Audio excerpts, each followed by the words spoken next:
looking to connect a region of over 600 cultural bridges between our lands.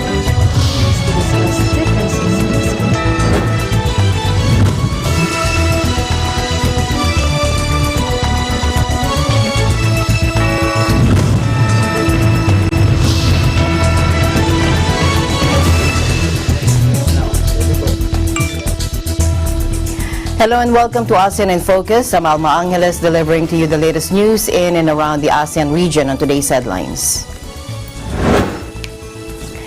Malacanang disputes Vice President Robredo's failed drug war claim, saying the fact that the drug cartels still exist does not mean that the war on drugs has failed. It means that the extent of the illegal drug problem is monstrously enormous. The head of a UN fact-finding mission has criticized Myanmar's government for not taking measures to end human rights abuses against minority Rohingya Muslims. A major mercury leak, tap water contamination, and alarming levels of air pollution, a series of environmental crises in Hanoi, have sparked fury among residents. Manila and Beijing ink 6 accords on infrastructure and trade-related projects.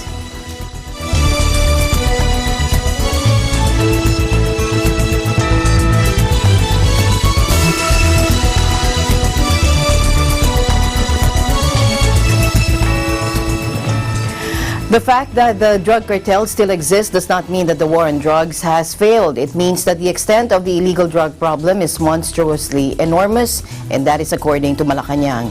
Presidential spokesperson Salvador Panelo disputed the claim of Vice President Leni Robredo that the campaign against illegal drugs has failed because it targeted the poor rather than big drug networks. He, however, said the reason why the illegal drug problem has worsened is because of the neglect and failure by past administrations to arrest or curb it. He also said it is only during the Duterte administration where they took the crackdown on illegal drugs seriously. Panelo said Robredo's remarks did not have factual basis and that she was merely repeating what her colleagues in the political opposition have said in the past. With all due respect to the office she holds, the Vice President's latest remarks are unquestionably bereft of factual basis and devoid of recognition of the successes that the war on illegal drugs has reaped, Panelo said in a statement. She may not realize it, but she is echoing the lies and black propaganda of some of her colleagues in the political opposition, which, to say the least, is unfortunate, especially since she was part of the cabinet when the government's program against the drug menace was launched, he added. In an interview with Reuters, Vice President Robredo said the thousands of people killed were already too many, with no evidence of a decline in drug supply or usage. Contrary to Robredo's commentary, Panelo said the drug war has been successful in convincing more than 1 million drug personalities to voluntarily surrender since the start of the anti-drug campaign in 2016. Under the drug war, he said there have also been close to 500,000 who underwent recovery, rehabilitation, and wellness programs. Sacks of crystal meth scooped from the sea by Myanmar fishermen who mistook it for a deodorant substance had a street value of $20 million, according to an official who told AFP, in a country believed to be the world's largest methamphetamine producer. The accidental drug haul off Myanmar's coastal Ayeyarwady region occurred when fishermen spotted a total of 23 sacks floating in the Andaman Sea on Wednesday. Each one contained plastic-wrapped bags labeled as Chinese green tea, packaging commonly used by Southeast Asian crime gangs to smuggle crystal meth to far-flung destinations, including Japan, South Korea, and Australia. Myanmar's multi-billion-dollar drug industry is centered in eastern Shan state, whose poppy-covered hills are ideal cover for illicit production labs. Made in Myanmar, crystal meth, better known as ice, is smuggled out of the country to more lucrative markets using routes carved out by narco gangs through Laos, Thailand, and Cambodia. The head of a UN fact-finding mission has criticized Myanmar's government for not taking measures to end human rights abuses against minority Rohingya Muslims. The UN Special Rapporteur on Myanmar has called on the Security Council to refer the situation there to the International Criminal Court. the military is prosecuting a rising number of protesters, activists, and journalists who are critical of it.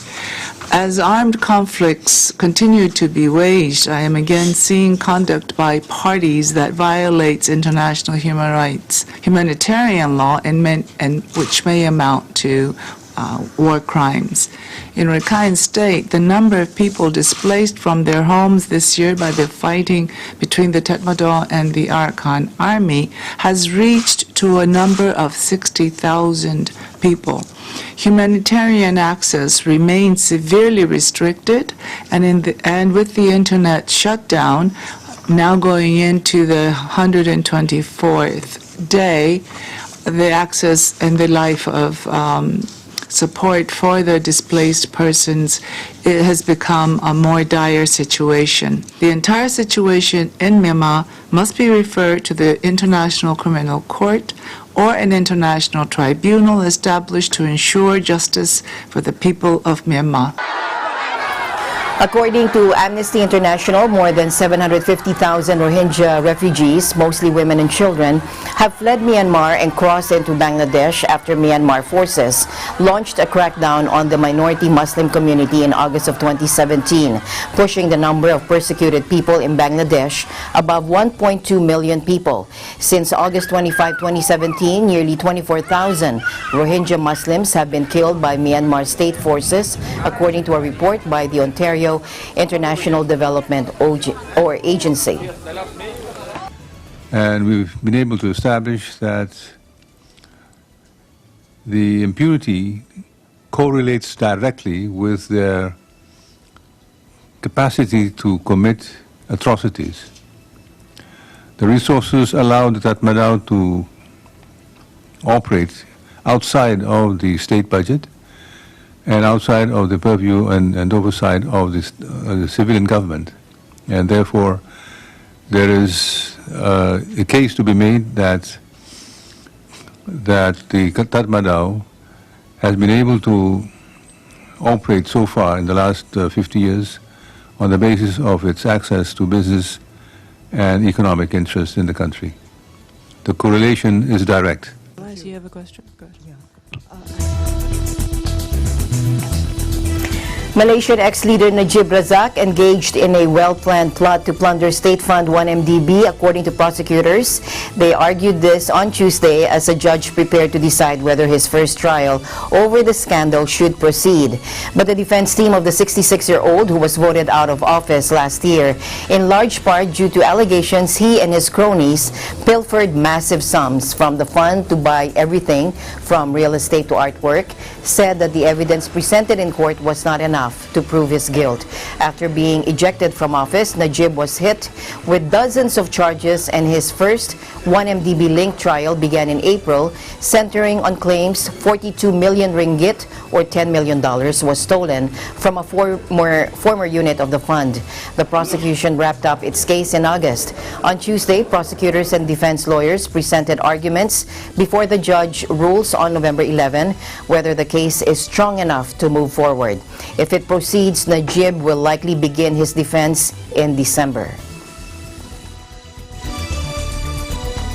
Muslims in the conflict-blistered Thai South on Friday remembered the 15th anniversary of the deaths of scores of protesters who suffocated in army trucks, an incident that galvanized an insurgency and remains an emblem of state impunity. Known across the South as the Takbay massacre, the October 25, 2004 incident remains the deadliest day in the rebellion by Malay Muslims against rule by the Thai state, which colonized the southern provinces bordering Malaysia over a century ago. 78 people died from suffocation after they were arrested and stacked face down and hands bound behind their backs on top of each other in Thai military trucks. 7 more were shot dead as security forces forces used live rounds on a large crowd of protesters who had gathered outside a police station calling for the release of several detainees. Since then, more than 7,000 people, the majority civilians, both Muslim and Buddhist, have died in nearly daily shootings, ambushes, and bomb blasts as rebels fight for greater autonomy from Thailand. Despite the high death toll, the highly localized unrest garners few international headlines.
Visiting the Philippines, Manila or Quezon City is a popular destination.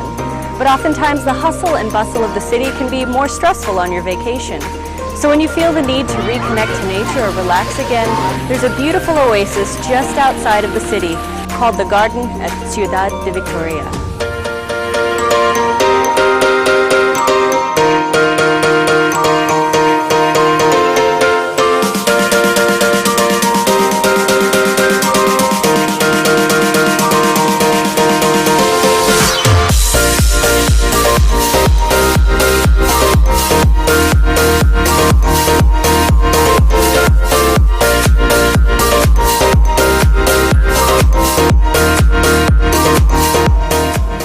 Species that you can see here include hydrangea, snapdragon, and stargazers. They're truly beautiful.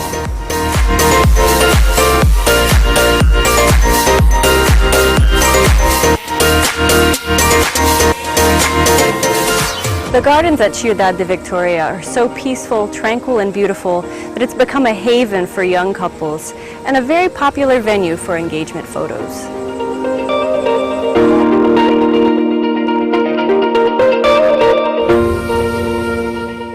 The next time you want an escape from the big city, the garden at Ciudad de Victoria is a wonderful place to visit.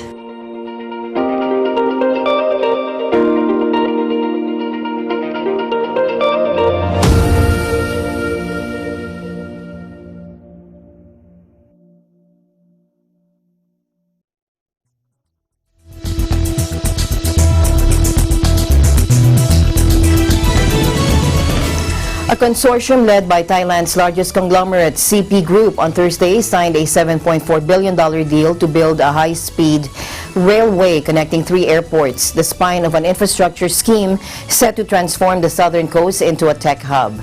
A who's who of the country's business and political elite took part in the signing.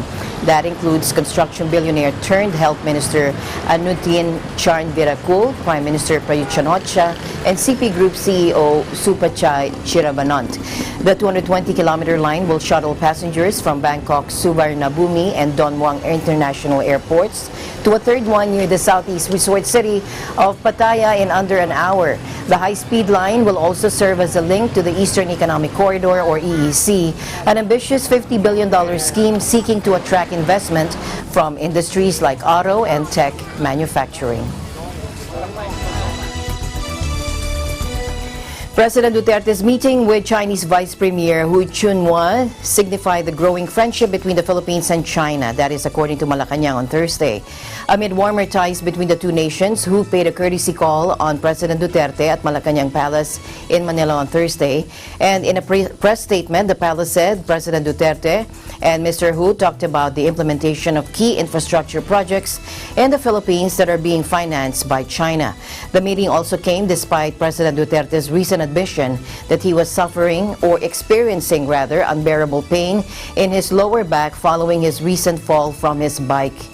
And presidential spokesperson Salvador Panelo on Thursday said the 74-year-old president, despite being told by his doctor to rest for several days, had decided to meet with Mr. Hu to discuss developments on his administration's ambitious Build, Build, Build infrastructure program. The palace said President Duterte assured Hu of the government's firm commitment to further boost Manila's improved ties with Beijing.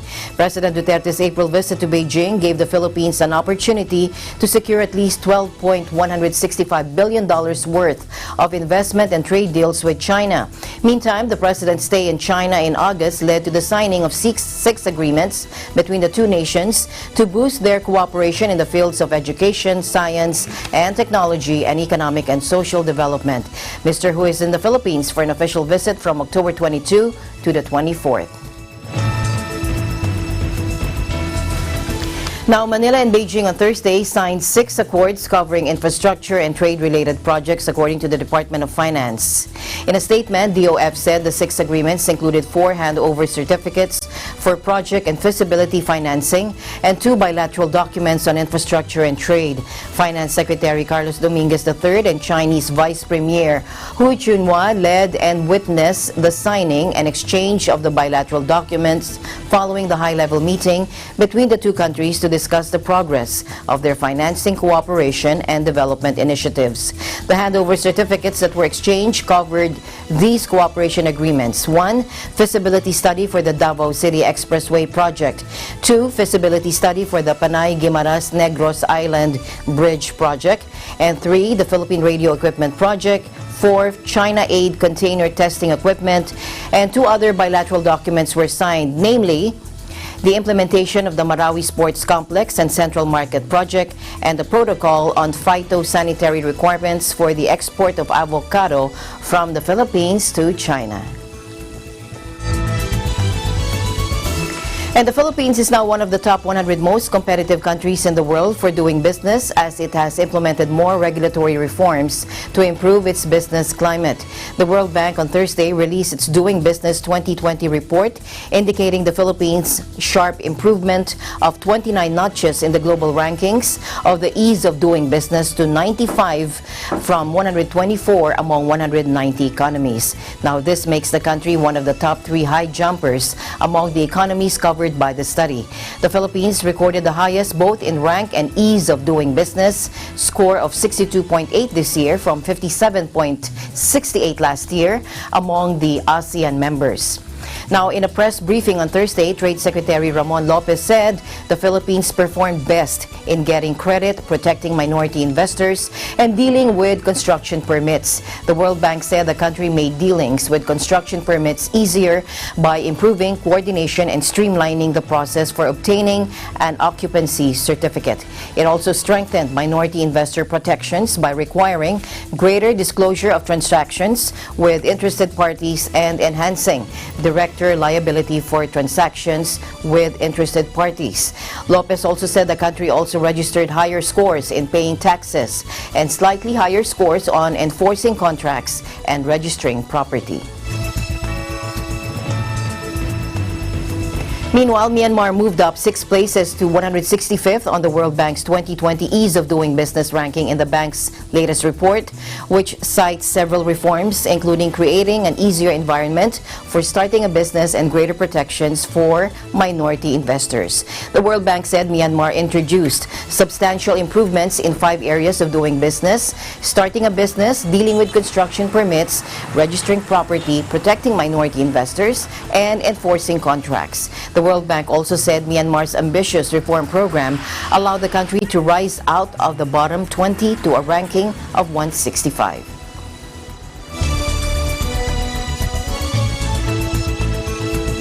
And the World Bank Doing Business 2020 report has also ranked Malaysia in 12th position amongst 190 economies worldwide, a further improvement from the 15th spot the previous year, according to the International Trade and Industry Ministry.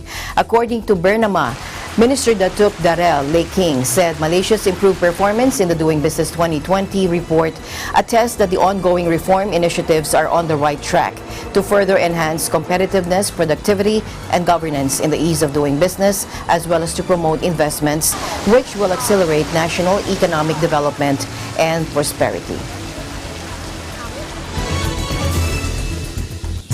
To other news now, hotels in Thailand's most popular holiday island have been forced to slash prices, with rooms left vacant and beaches sparse as tourist chiefs struggle with a plunge in Chinese visitors caused by the U.S. trade war and stronger baht. Take a look.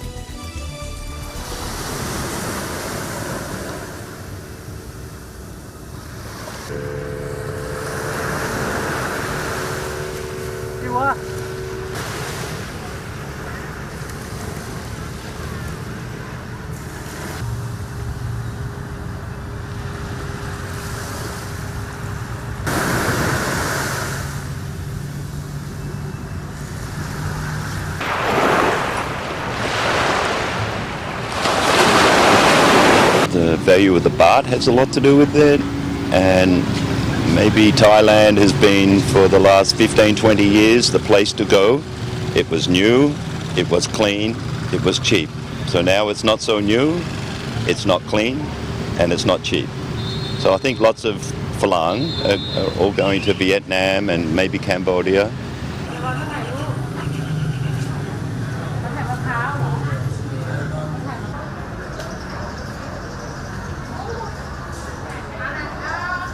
In terms of business, it's not good. Because in terms of business, we have more hotels, more rooms to sell, we have more restaurants, more coffee shop, and that's mean declining already.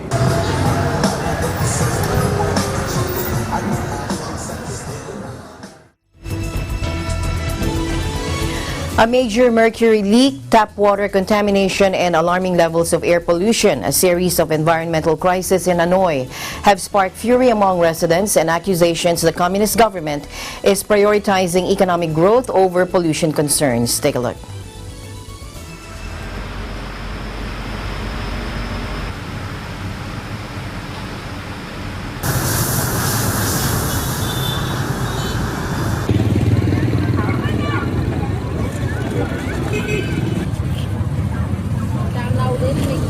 Sau khi mà có các cái sự cố mà nghe được trên đài báo và trực tiếp chứng kiến thì thấy thực sự là bản thân trong gia đình rất là hoang mang. Kể cả những đứa trẻ nhỏ cũng cảm thấy lo lắng. Thì mình phải trước mắt là phải lo cho cái an toàn sức khỏe. Do đó phải buộc phải đi. Quyền ý là cũng phải can thiệp rồi làm sao để tuyên truyền cho dân hiểu được thế nào là giữ gìn vệ sinh. Thế rồi là làm sao mà để chính quyền cũng phải làm nào tạo cho dân thì đông như này, cho có cái nguồn nước sạch để cho dân sinh sống.